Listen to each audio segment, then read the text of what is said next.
ಇದು ನಿಮ್ಮ ಧ್ವನಿ. ಕೋಟ್ಯಾಂತರ ರೂಪಾಯಿ ಕಾಂಗ್ರೆಸ್ ಪಕ್ಷದ ಕಾರ್ಯಕರ್ತರು ದೇಣಿಗೆಯನ್ನು ಕೊಟ್ಟಿದ್ದಾರೆ. ನೀವು ರಾಮ ಮಂದಿರಕ್ಕೆ ದೇಣಿಗೆ ಬಂದಂತ ಲೆಕ್ಕ ಇಟ್ಟಿದ್ರೆ ದಯವಿಟ್ಟು ಲೆಕ್ಕ ಕೊಡಿ. ಈ ದೇಶದ ಸಮಸ್ತ ನಾಗರಿಕರು ಕೊಟ್ಟಿರ್ತಕ್ಕಂಥ ದೇಣಿಗೆ ಅದನ್ನ ಡೈರೆಕ್ಟ್ ಕಳ್ತನ ಮಾಡಿದಾಗ ಅವ್ರ ಮನೆ ಮೇಲೆ ಯಾಕೆ ಏಕಾಏಕಿ ಬುಲ್ಡೋಜರ್ ಹರಿಸಿಲ್ಲ ಅಂತ ಮನಸ್ಥಿತಿ ಇಟ್ಕೊಂಡು ಈ ದೇವ್ರನ್ನ ರಾಜಕೀಯವಾಗಿ, ಆರ್ಥಿಕವಾಗಿ, ಶೈಕ್ಷಣಿಕವಾಗಿ ಕೆಳಜಾತಿಯವನ್ನ ತುಳಿಯೋದಕ್ಕೆ ಅವ್ರನ್ನ ದೇವ್ರನ್ನ ಒಂದು ಟ್ರಂಪ್ ಕಾರ್ಡ್ ಅಂತೇಳಿ ಬಳಸ್ಕೊಂತ ಇದ್ದಾರೆ. ನಮಸ್ಕಾರ. ಈ ದಿನ ಈ ಪತ್ರಿಕಾಗೋಷ್ಠಿಯಲ್ಲಿ ನಾನು ಜಿಲ್ಲಾ ಕಾಂಗ್ರೆಸ್ ಪ್ರಚಾರ ಸಮಿತಿ ಅಧ್ಯಕ್ಷ ನಾರಾಯಣ ಸ್ವಾಮಿ, ನನ್ನ ಜೊತೆ ಗೌರಿಬಿದನೂರು ಬ್ಲಾಕ್ನ ಪ್ರಚಾರ ಸಮಿತಿ ಅಧ್ಯಕ್ಷರು ಮಂಜಣ್ಣ ಅವರಿದ್ದಾರೆ, ಮತ್ತೆ ನಮ್ಮ ಮಂಚನಹಳ್ಳಿ ಪ್ರಚಾರ ಸಮಿತಿ ಅಧ್ಯಕ್ಷ ತುರುಣಪ್ಪ ಅವರಿದ್ದಾರೆ, ನಮ್ಮ ಕಾನೂನು ವಿಭಾಗದ ಕಾಂಗ್ರೆಸ್ ವಿಭಾಗದ ನಮ್ಮ ಸ್ನೇಹಿತರು ಮುನ್ಕೃಷ್ಣಪ್ಪ ಅವರಿದ್ದಾರೆ, ಕಾನೂನು ವಿಭಾಗದ ಜಂಟಿ ಕಾರ್ಯದರ್ಶಿ ನಾಗರಾಜನ್ ಇದ್ದಾರೆ, ಮತ್ತು ನಮ್ಮ ಶಿವಾರೆಡ್ಡಿ ಅವರಿದ್ದಾರೆ. ಈ ದಿನ ಪತ್ರಿಕಾಗೋಷ್ಠಿಯಲ್ಲಿ ಹಾಜರಿರುವಂತ ಹುಂಡಿ ಸಾರ್ವಜನಿಕರು ಏನು ದೇಣಿಗೆ ಕೊಟ್ಟಿದ್ದಾರೆ ಅದು ಯಾವ ರೀತಿ ಕಳ್ತನ ಆಗ್ತಾ ಇದೆ ಅಂತ. ರಾಮ ಮಂದಿರ, ಅಯೋಧ್ಯೆ ರಾಮ ಮಂದಿರ ಇವತ್ತು ದೇಶದ ಎಲ್ಲ ಸಮಸ್ತ ನಾಗರಿಕರಿಗೆ ಸಂಬಂಧಪಟ್ಟಂತ ಒಂದು ದೇವಸ್ಥಾನ. ಬಿಜೆಪಿಯವರು ಆ ರಥಯಾತ್ರೆಯನ್ನ ಶುರು ಮಾಡಿ ಇಡೀ ದೇಶದಾದ್ಯಂತ ರಥವನ್ನ ಸಂಚಾರ ಮಾಡಿ ಸಾರ್ವಜನಿಕರಿಂದ ದೇಣಿಗೆ ಪಡೆದು ಇವತ್ತು ಆ ದೇವಸ್ಥಾನವನ್ನೇ ಕಟ್ಟಿದ್ದಾರೆ. ಇದು ಬರೀ ಬಿಜೆಪಿಯವರ ಬರೀ ದೇಣಿಗೆಯಿಂದ ಮಾತ್ರ ಇದು ಕಟ್ಟಿದ್ದಲ್ಲ. ಇವತ್ತು ಅಲ್ಲಿ ಕೋಟ್ಯಾಂತರ ರೂಪಾಯಿ ಇವತ್ತು ದೋಚ್ತಾ ಇದ್ದಾರೆ, ಕಳ್ತನ ಆಗ್ತಾ ಇದೆ. ಓಟ್ ಚೋರಿ ಆಯ್ತು, ಈಗ ದೇವರ ಹುಂಡಿ ಚೋರಿ ಆಗ್ತಾ ಇದೆ. ಇವತ್ತು ದೇಶದ ಪ್ರಧಾನಮಂತ್ರಿಗಳು ಮೊನ್ನೆ ನರೇಂದ್ರ ಮೋದಿ ಅವರು ಆ ಒಂದು ದೇವಸ್ಥಾನಕ್ಕೆ ಶಿಲಾನ್ಯಾಸವನ್ನ ಮಾಡ್ತಾರೆ. ಮತ್ತೆ ಆ ದೇವಸ್ಥಾನ ಸಂಪೂರ್ಣವಾಗಿ ಕಟ್ಟಡ ಆದ್ಮೇಲೆ ಅವರೇ ಉದ್ಘಾಟನೆಯನ್ನ ಮಾಡ್ತಾರೆ.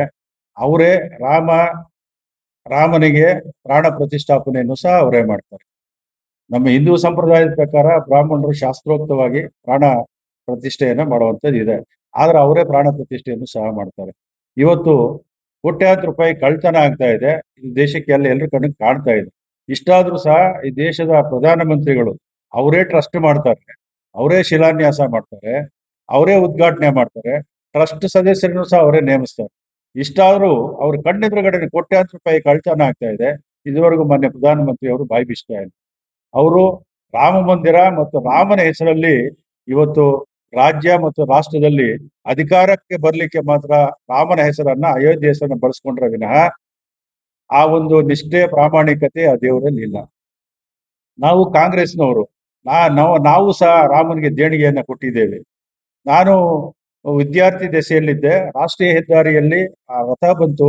ಆಗ ನಾನು ನಮ್ಮ ರಾಷ್ಟ್ರೀಯ ಹೆದ್ದಾರಿಯಲ್ಲಿ ಆ ರಥವನ್ನ ನಿಲ್ಲಿಸಿ ಪೂಜೆಯನ್ನ ಮಾಡಿ ನಾನು ಸಹ ₹101 ದೇಣಿಗೆಯನ್ನು ಕೊಟ್ಟಂಥದ್ದು ನನಗೆ ಇವತ್ತು ನೆನಪಿದೆ. ಇವತ್ತು ಅಲ್ಲಿ ಯಾರೋ ಒಬ್ಬರು ಸುಮಾರು ₹200 ಕೋಟಿ ಅಲ್ಲಿ ಇದುವರೆಗೂ ಕಳ್ತನ ಆಗಿದೆ. ಯಾರು ಕಳ್ತನ ಮಾಡಿರೋದು? ಟ್ರಸ್ಟಿಯವರೇ.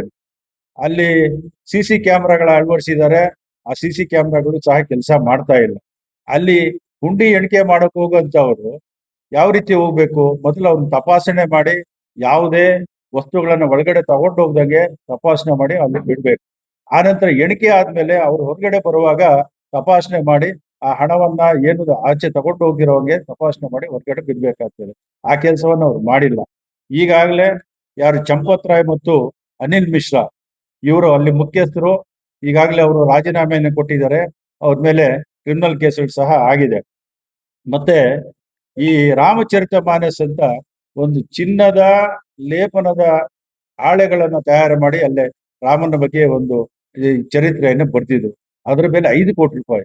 ಇವತ್ತು ಆ ರಾಮಚರಿತ ಮಾನಸ್ ಪುಸ್ತಕ ಪತ್ತೆ ಇಲ್ಲ. ಅನೇಕ ವಿಗ್ರಹಗಳು ಏನು ದಾನಿಗಳ ಕೊಡುಗೆಯಾಗಿ ಕೊಟ್ಟಿದ್ದಂತ ಚಿನ್ನ ಮತ್ತು ಬೆಳ್ಳಿಯ ವಿಗ್ರಹಗಳು ಸಹ ಕಳ್ತನ ಆಗಿದೆ. ಅದನ್ನ ಕರಗಿಸಿ ಚಿನ್ನ ಮತ್ತು ಬೆಳ್ಳಿ ಗಟ್ಟಿಗಳಾಗಿ ಮಾಡಿದ್ದಾರೆ. ಅಲ್ಲಿ ನ್ಯಾಯಾಧೀಶರ ಮುಖಾಂತರ ಇದನ್ನ ತನಿಖೆ ಮಾಡಿಸಿ ಯಾರು ತಪ್ಪಿತಸ್ಥರಿದ್ದಾರೆ ಅವ್ರ ಮೇಲೆ ಸೂಕ್ತ ಕ್ರಮ ಕೈಗೊಳ್ಬೇಕು.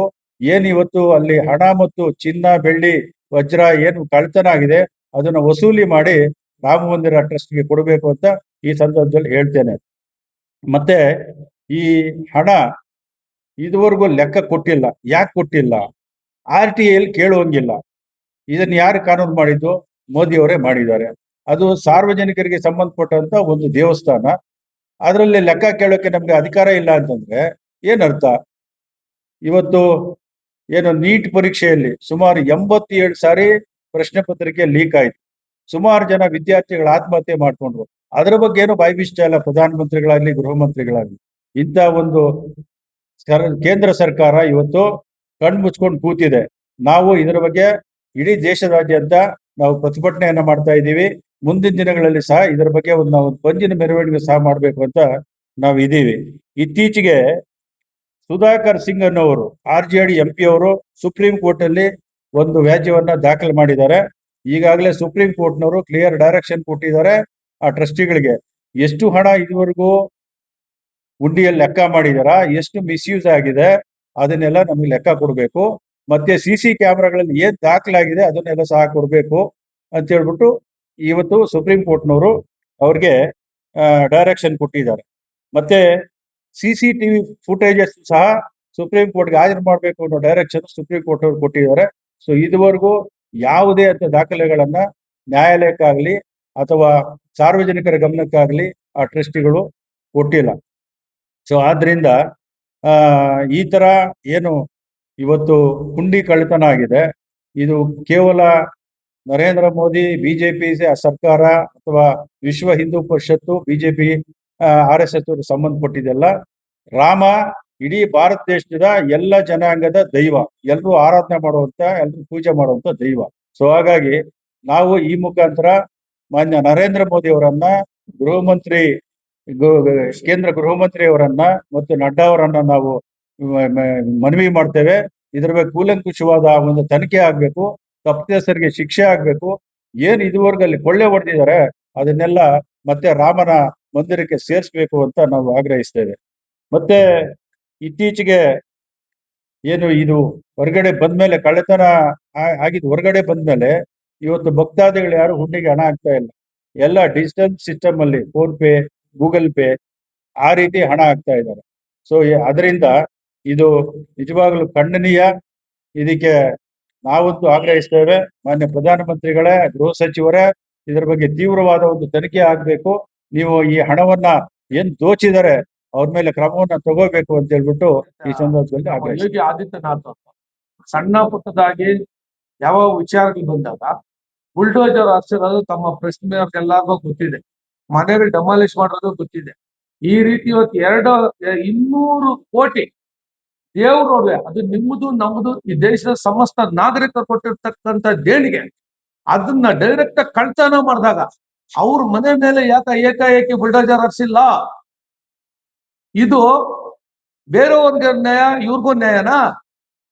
ಇಲ್ಲಿ ಕಳ್ತನ ಮಾಡಿರ್ತಕ್ಕಂಥವ್ರೆಲ್ಲಾನು ಯಾರು, ಯಾವ ಸಂಸ್ಥೆಗೆ ಸಂಬಂಧಪಟ್ಟಿರೋರು?